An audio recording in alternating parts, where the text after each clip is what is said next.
Yes, my people. Welcome back to the block for another episode of Blocks to Bags. We've got a very special episode today with Jeff around growing your business with digital hacks and skills in 2023. Jeff, Thank you, Seb, for having me. Obviously, it's a pleasure. It's my first time on the podcast, so I'm just going with the flow. So hopefully there can be some. Don't worry, jokes we got you, bro. We got you. We got you, That's bro. why, man. I'm excited. So we've been having a chat a bit earlier around digital skills, what it means for the mandem, and how people can upskill not only themselves but their kind of businesses. So let's go straight into it. Like, what do you think are the top three digital skills that mandem from the block can use in 2023 to uplift themselves or their businesses? So first and foremost, man, them from the block. First and foremost, I'm not gonna lie, these are probably soft skills because I always look at the soft skills first. First and foremost is confidence. And then second of all, I'll probably say is belief in themselves. Yeah. And then third of all is just innovation. And what I mean by innovation is every man has that innovative mind already. It's just now taking that mind from the block and just applying it to normal business day-to-day life. Like, for example, I was having a conversation with someone the other day and I just asked him, do you have negotiation skills? And he said, I've never heard of that word. Wow. Then when I explained it to him, he was like, oh yeah, I do that whenever I'm buying my trainers for my reseller. And then I was like, boom, that is negotiation skills right there. I love that. So that's definitely something, just to understand, innovate. You have the skills there, just understand that you can use that in an innovative way. Wicked. And then in regards to hard skills, I'll probably say UX. So even as we were talking earlier, UX design is definitely something that you can definitely... So what's it? UX stands for? User experience? And that's it. And the best way to know user experience is just you look at your favorite apps that you use. Because even look at the favorite apps and look how they've made it so simple to use. Yeah. Like, for example, if you have a YouTube account, you don't need to sign in every time you use it. It's once you sign in, and then the algorithm just keeps pushing videos that it knows you will like. 100%. And then it just becomes a lot easier. Yeah.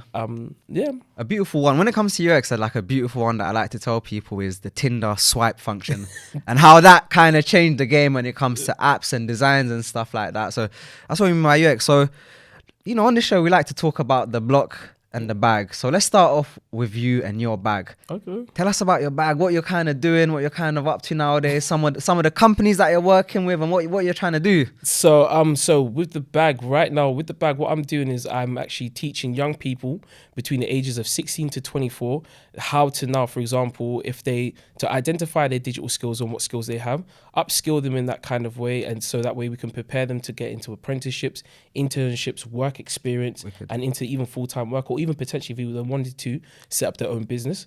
I run a food bank on Saturdays. Amazing. So yeah, that's another thing. Doing a lot for the community. Yeah, because it started off in the height of the lockdown. Okay. So I helped to run a food bank on Saturdays. And for now, I'm not gonna lie, this is probably out of all the years I've done most of these things, this is probably the quietest one. And I probably am forgetting one other thing, but you know, sometimes when happens when you're doing a lot. When you're doing a lot, you kind of forget. But it's cool. I'm sure it'll pop up when we're talking about it. So you told us a bit about the bag. Tell us about your block. So it seems like you're very much into uplifting the community. What's your community? Where are you from, and what kind of inspired you to do these things? Okay. So for me, I grew up in South London, and big up South London. Yeah. Come on, what parts? Go on, tell them, man. So obviously, anyone that lives. So for me, I grew up in Tooting, Brixton, Streatham, Battersea, and Croydon. So those were the 5 areas that you would constantly see me because I went to school in Battersea. I had a lot of friends that lived in Croydon and 14 Heath. Got it. I lived in Brixton at some point. I grew up in Streatham and so forth. I feel like Dave when I say when I grew up in Streatham. I don't like saying grew up in Streatham. Yeah. And so that's where I came from. So anyone that ever comes from South London, I'm not saying South London per se, but it's just South London always has that pizzazz, that flair that makes them who they are. You could just tell no matter how big their bag may be, someone from South London will always stand out. They got that. It's always in us no matter what. We're talking about us. We're talking about the Stormzies and the Giggses and all of that. There's a certain source with South, and I'm biased because I'm South as well. You know what I'm saying? Like, I'd see what point. And that's the thing. Even when you're saying the Stormzies, the gigs and stuff, I'm even thinking about, obviously, they're one of the biggest pioneers for me, So Solid Crew. Because remember... Taking it back, Yeah, because remember, at the end of the day, they came from the ends. They were all from different parts of South, from Clapham Junction, Peckham, Battersea, so forth, in all different areas. And it was just that kind of influence as well. Wow, this podcast is now drifting towards music now. Yeah? No, it's fine. No, that's the thing. We're all about culture, tech, and because we're from the block, like, we know how these things can kind of interlink. So we've talked a bit about the block. So tell me about some of the program, because we were chatting about some of the things that you're doing with sort of young kids who may or may not have done the greatest in their GCSEs, like their pathways are seeming kind of locked off, and you have kind of come in and you're teaching them like digital skills. Yeah. So yeah, right there, actually, that's a good reminder. See, that's what I'm saying. It's good to always have a conversation. It's simply that. So those that probably haven't done too well at college, due to, it could be, you know, like with GCSEs, everyone has their own different situations. Yeah, that they it's go true. through. It's facts. Yeah, so what we do is we try to now get them something called a functional skills. So functional skills, level 2 is equivalent to a C in GCSEs. Okay. So we try to focus on them getting on maths and English. So when they get their maths and English at level 2, so that way they can now be applicable to be able to get like apprenticeships, Yeah. internships if they really wanted to go down that route. Okay. And just to be able to, if they even wanted to progress and like complete a level 3, they can even potentially move on to university. That's that was sick. an option for them. And you're saying like you're working with a big, we ain't going to mention any names or nothing like that, but you work with big businesses in creating pathways for some of these young people to get into kind of like corporate or professional careers, and you do that through like teaching them digital skills. And yeah, tell me about that. So obviously I'm not going to say no names. No names. no names. So yeah, I've worked with some big companies to be able to like upskill them. So for example, if anyone's ever heard of a Google Sprint, so there's sometimes we do 5 days where in 5 days we upskill them in such a way that they be able to now come up with a business idea, come up with a concept, then be able to now build like maybe even a logo, a working website, and even potentially just to be able to showcase their digital skills. And with that, they can even add it to their CV to showcase to potential employers. These are the digital skills I've just learned in 5 days. These are things that I would like to pursue, or these are things that I can apply to your organization and see how I can help you now to take your organization to the next level. Because even going back to what I was saying earlier, innovation, it sounds like a fancy word. Yeah. It does sound like a fancy word, but you can be innovative in any way. Okay. So anyway, don't forget, even now the way digital skills are, you could be anywhere in the world. You could be upskilling yourself. So you could be on your bus, your commute. Yeah. You could be learning a skill. By the time you come off the bus, it's say for example, an hour journey, watch an hour YouTube video. You could probably know how to build a WordPress website. Yeah. Oh God. Come on. Yeah. Or YouTube University. To be honest, that's how I learned a lot of the skills that I picked up. I had some of my friends who taught me a bit, but I pretty much YouTubed it, tutorialed it, and like figured out like, you know, I started my career into digital marketing maybe like 6 years ago, and I learned how to build a WordPress website. You know, all the basics that you kind of need for like a business. Learn how to build a WordPress website, how to design digital content, and there's so many tools and apps and things that you could use like Canva that make it really easy to design things. Definitely. So what would you say are like the key platforms or digital? So you said about like building websites and sprints. Like, what are the key things that people need to know to like launch like a digital business in today's day and age? I'll be honest with you. I think we touched on it. Come on. But Google is your best friend. Do not despise Google. Google and Quora. Google and Quora for me are sometimes some of the 2 best places you can go to find information that you need in regards to how to build websites, as we say. Even through Google, I only found out about Canva.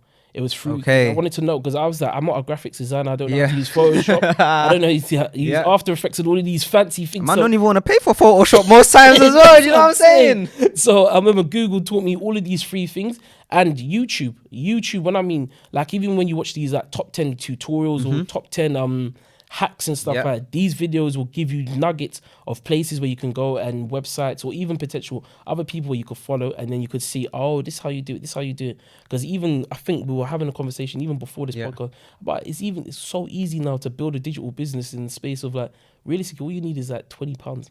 Yeah, really? £20. Think about it. What are you going to spend the £20 on? So if you buy the domain name, so for example, if you get a really cheap domain name, you buy the email address that comes with it. Yeah. If you now hack how to build a website, so even if you say, you know what, I don't really have the energy to learn how to do it on WordPress fully, but I can use Wix. I'm a big fan of Wix. I talk about Wix a lot in the podcast. Yeah, big up Wix. See, even Wix, and would you agree that Wix is quite easy? It's just drag and drop. Drag and drop. Literally, drag and drop. It's like the easiest thing in the world. And see, and so already you spent about £6 or £7 already because you've got an email address, you've got a website, and with Wix, remember, you just have to pay for. Depends if you want to pay monthly to Wix or you want to buy. But it's not even that much. It's like £5, £6, £10. Those are like the kind of plans per month that you're paying. So yeah, and see, so still got budget, still left there. Yeah, like £3, £4 left.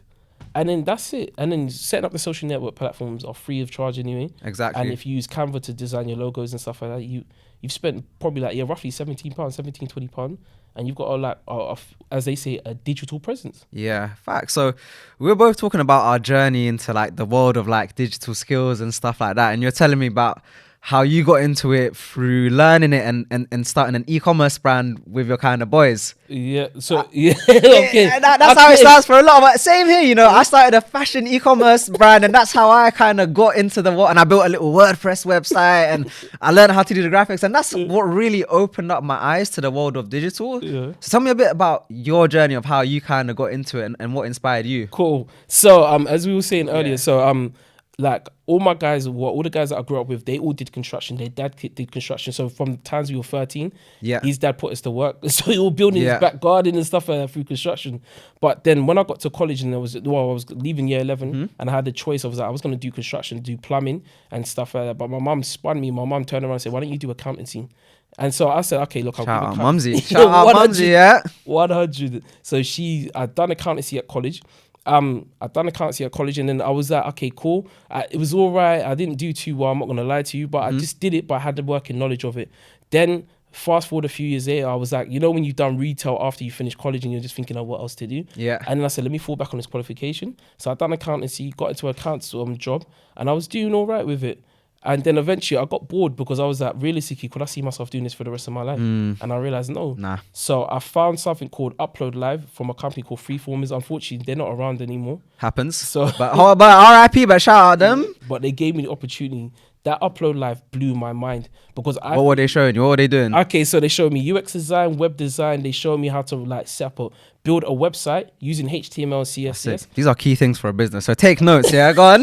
Ideation, for example, coming up with ideas, business ideas. So in that one day I was there, I came up with a digital business. When I mean I left there, and do you know what made it even better? The first time I ever experienced it, we was in Barclays HQ. So when you're going Canary Wharf, if you're coming from the ends and you're going straight to Canary Wharf and you're going onto the top floor, what do you think? You're like, yeah, I've made it. I've made it. Come on. I'm living life. So I was like, yeah, from that entire experience just blew my mind. And then, so going back to your original question about the e-commerce, so fast forward a few more years later, my friend and me and him came up with the idea, but he said he really liked working with me because he knew that I would put in a shift to work. Come on. Yeah. So I was like, okay, cool. I've never built anything. So he was like, okay, yeah, bro, we're going to need to get web designers. We're going to need to come up with all of these things. We need to know social media, how to do marketing. And I was like, okay, cool. I found Freeformers and they Upload Live again. Yeah. Went straight to it again. This time with the mentality of like, raw, I'm going to now take all of this experience. And I'm going to build something. So from there, we were doing social media strategies, built a social media campaign. We were doing, built a website. Even Freeformers, they had something called the Freeformers Academy, where it was like a mixture of an internship and apprenticeship. With that internship and apprenticeship, it was just literally, they just exposed us to everything. So big organizations, people that are experiencing like the tech field, in like people innovation, people that are doing growth marketing, everything. And that's what really made me fall in love because I thought it was so simple. I didn't have to go to uni and spend like 27 grand. That's a beautiful thing, yeah. So that was it. So that's an important point that we touched on, something to close off. You don't have to go to uni or do this or do that to pick up digital skills. Definitely. I agree with that. Yeah, and we were talking about like once Mandem start realizing, once the block starts to realize how much you can get paid from being a UX designer. There's UX designers getting a grand a day. That's what I'm saying. A grand. If you're making a grand a day on road, like I don't know what. Yeah, you know what I'm saying? But there's UX designers getting a grand a day. So it's kind of crazy opening up that world to the kind of people from the block. So that's an amazing thing. And where you're at right now, the come up. Bro, I'm not gonna lie. Oh God. And I'm not gonna lie. And thank God for Freeformers. I'm not gonna lie. Cool. And to kind of end it off, tell us about some of the other brands that you said you've been working with. You said you got the Googles there. So we got Google, we've got Facebook. Okay. I had an opportunity briefly to work with. Do you know what it is? Sometimes the list even leaves my brain. A lot of times it leaves my brain, but if I remember, I'll remember. But Google, Facebook. I've had a chance with my local council. A lot of times with my local council. Okay. Two councils within London. That's a lot. So, all right, one last thing. If you're gonna leave it for the block, what's one key piece of advice or an insight that you're giving for the block for how to prosper in 2023? So the biggest key advice I would say, regardless of what level of the block that you come from, if you're bold to do certain things, you can be bold to do the next things that are required for you to now take yourself to the next level. If you really want the bag, the same confidence that you have now to do whatever you're doing now is the same confidence you're going to have to now go after the bag. Don't be afraid. Don't you let jargon, don't let what you physically see stop you, because what you have inside of you is enough to make you get to the bag, to get to where you need to be, to change your life. Love that, Jeff. Thank you very much. Thank you for having me. That's been another episode of Blocks to Bags. And before we go, where can they find you? Are you on socials and that? So my best platforms is probably LinkedIn and Instagram. So LinkedIn is my name, Jefferson_Iwe. So that's on, and that's the same for Instagram as well. Come on. Thank you very much. That's another episode for The Block. Let's go.